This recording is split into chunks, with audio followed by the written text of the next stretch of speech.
Say, man, my boy Fat Joe is like a gazelle in the wild, man, that has gotten tracked down and being eaten by a pack of wild hyenas behind this whole FBA thing, man. We got Dr. Umar checking in to give his 2 cents about the whole situation. We also got Lord Jamar, who continues to comment and respond every chance he get in every interview. You dig what I'm saying? We also got an interesting take from CubanLinK&Smooth about Fat Joe being racist, allegedly. Let's get to the content.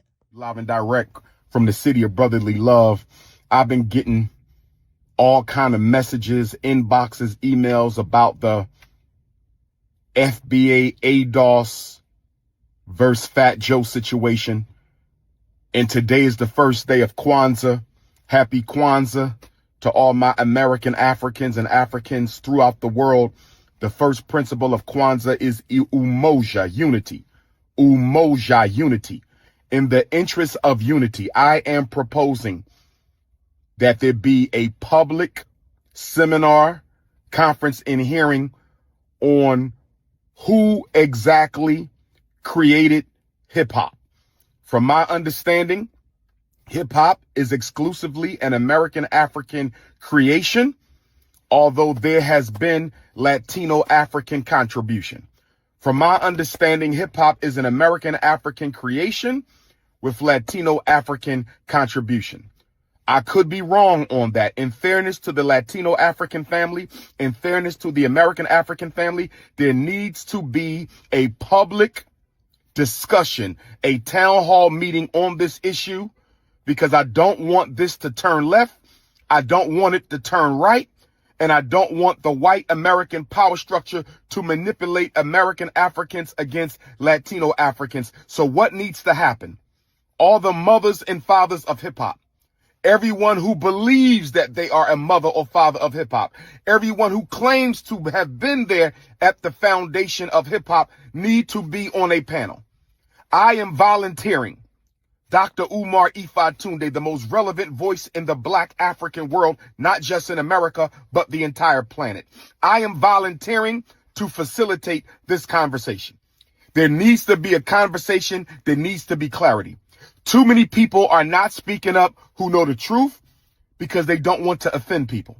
Whether you don't want to offend the American Africans, whether you don't want to offend the Latino Africans, we need truth.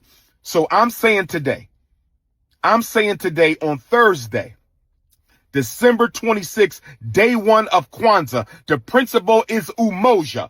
Let us organize. Let us unite. We need unity. Now, I do want to say this. Being the creator of something isn't the same as being a contributor.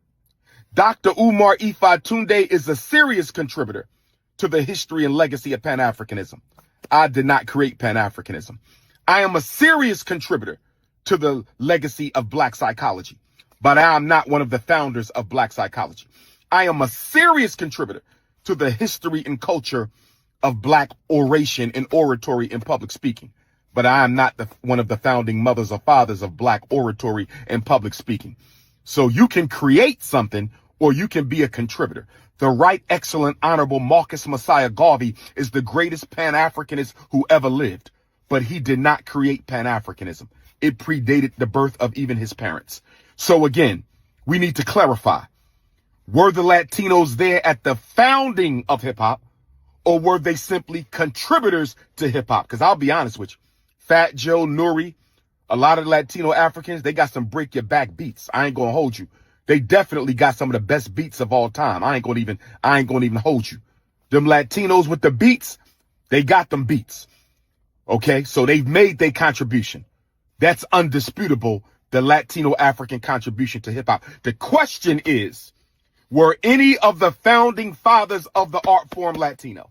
That is the question. Let's have a town hall meeting, seminar, conference in New York City. Dr. Umar will facilitate because I ain't got no eggs or any bones on either side of the argument. I want truth. I'm an African. My culture is African. So my thing is, let's get to the bottom of this. I will facilitate the conversation, a respectful conversation with the American African and the Latino African community. Let's make this pop. Last thing I want to say to my Latino African family, I must say this. If you identify as African, because Latino is not a race. Latino is an ethnicity and a culture. It is not a race. If you identify with the African race, you're automatically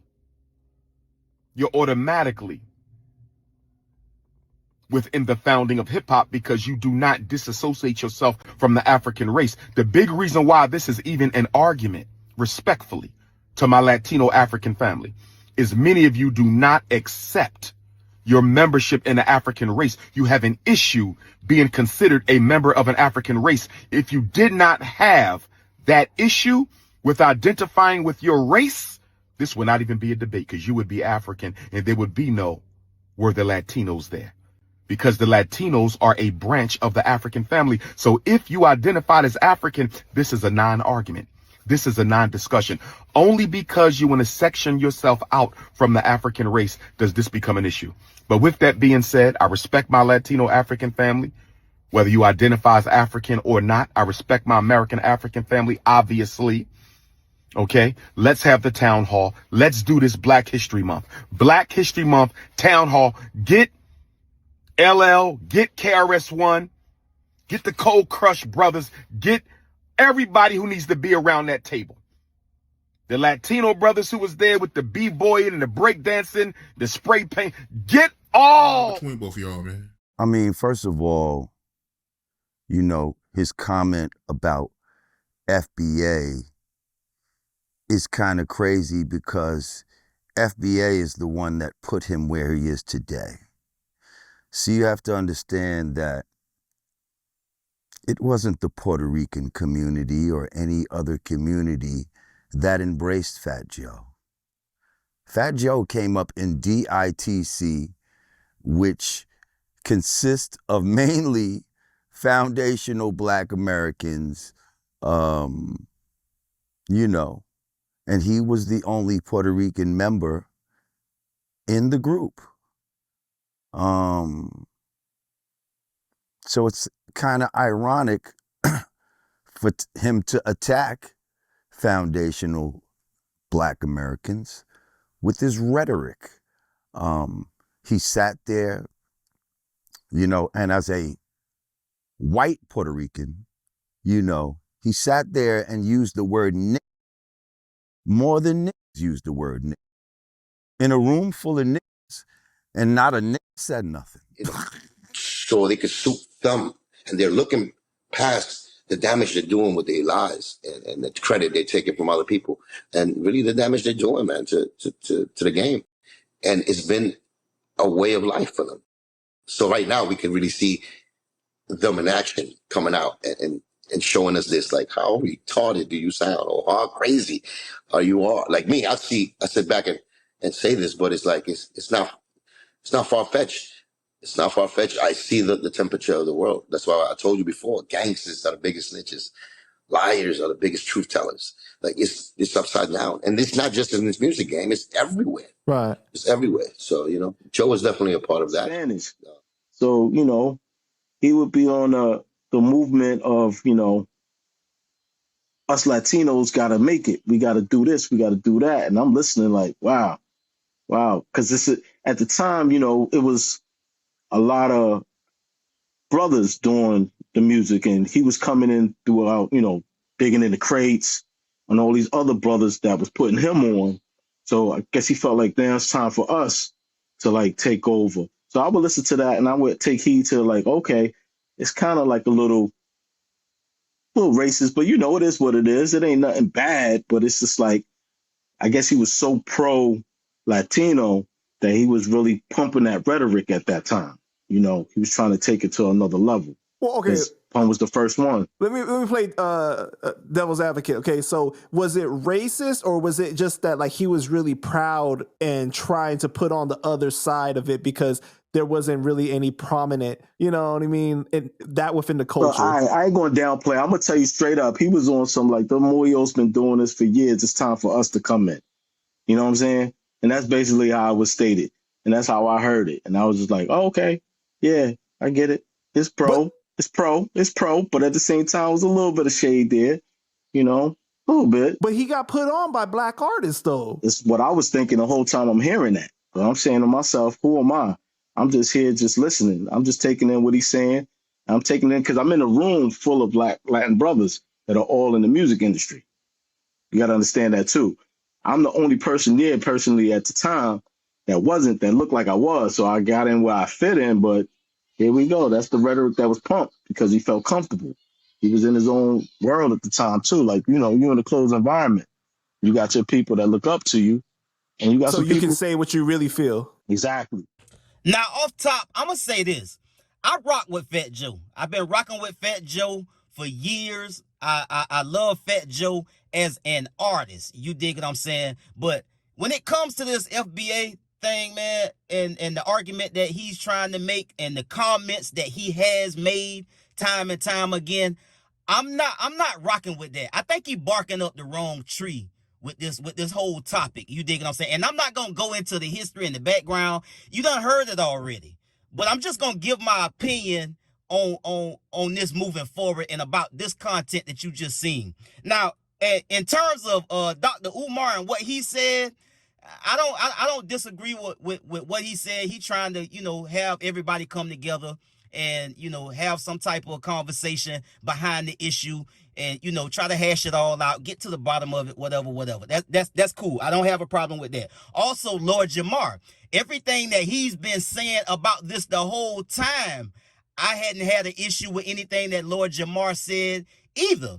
And I also didn't have an issue with CubanLinK and his take on, you know, feeling like him being, you know, from a different minority community, giving his opinion about Fat Joe, and he feel like, you know, it's doing more damage than good to be making these type of comments and trying to take credit from some people that don't need anything taken away from them. You dig what I'm saying? So I understand all of that. Now, Smooth and, you know, the conversation that he had with Panda Chop, I can't confirm or deny that. I don't know if he got some type of deal with Fat Joe, which is why he's, you know, he's saying what he's saying in terms of Joe being a racist. I don't know all of that to be true. But based on the comments that Joe been making, it do kind of, you know, it run a real high risk of being racist. And it has, you know, it has came across as racist to a lot of people. So with that being said, when they get into this racist thing and being racist toward, you know, other minority groups and being racist toward, you know, a culture of people that has embraced you your entire career, I'm not fucking with that from nobody. Anybody that's trying to take something from this culture and from this community, I'm not rocking with it. Now, like I said before, I've been rocking with Fat Joe for many years. You understand what I'm saying? But at the same time, if the comments that he's making is coming from a racist place, that ain't a good look. And I kind of feel like what Dr. Umar was saying. These folks need to come together and have a conversation about this, get to the bottom of it, get some clarity amongst everybody and get an understanding. Because for me, it ain't no going. That's why I don't like to do content like this, bro. Cause because I get real, you know, I get real aggressive in my commentary when I feel like somebody playing in my face and playing with my culture and playing with my people. And I don't know if Fat Joe done got enough money now, and he you know, he getting older now, and he don't really give a shit what he say, even if it's coming across as racist. Now, if we telling you, Fat Joe, the shit you saying is coming off as racist, and he continued to double down and triple down, again, I'm not rocking with that, bro, because I'm a black American, bro. I was born right here. You dig what I'm saying? And I'm always gonna stand on the business when it comes to my people. I don't care who you is. You can be anybody that consider yourself as black, or you know, you took a good ride on the black culture.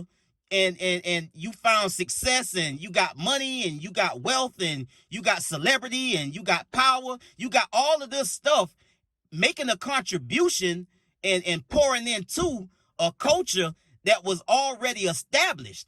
Now, again, like Dr. Umar said, you know, different cultures. Jamaicans has added to the culture. Puerto Ricans has added to the culture. You know, a lot of people have added to the culture. But to the idea that you started this thing of ours called hip hop and rap and gangster music, I'm not gonna go down that road and go back and forth with nobody about who started this, bro. Because then you get into a conversation about rehashing all of the things that black people and black culture have invented and created and established and built, and all of the things across the history of this country, all of the things that just been taken from us by others and as their own. You understand what I'm saying? And benefited more than us, and we the ones that created it. So that's why I don't like to have these type of conversations. I feel like Fat Joe need to fall back and get an understanding about what he talking about, bro, because he really tripping off about something that he can't win against. And maybe, again, like I said, maybe he's done gotten older. You know, maybe he feel like he's established enough, and you know he has plenty of money, and so he feel like he can offend black people and not give a shit about it. So if he rocking like that for real, I'm gonna continue to see what kind of comments he make moving forward. And again, he need to have a conversation and sit down and talk to some people that's really gonna have this ignorant conversation with him, because I think it's an ignorant conversation, because he trying to do what others have done to the black culture. Take ownership and take credit for something that you didn't start, that you didn't create, that you didn't, you contributed to. But that contributing to something is not the same thing as inventing or starting something. Black people have created and invented a lot of things that's gotten better over time, that others outside the culture have claimed and took a claim to. So I got an issue with people that try to do that. You know, Fat Joe or anybody. So that's where I'm at with that, man. I'll get at y'all on the next one, man. Y'all be smooth. I'm out.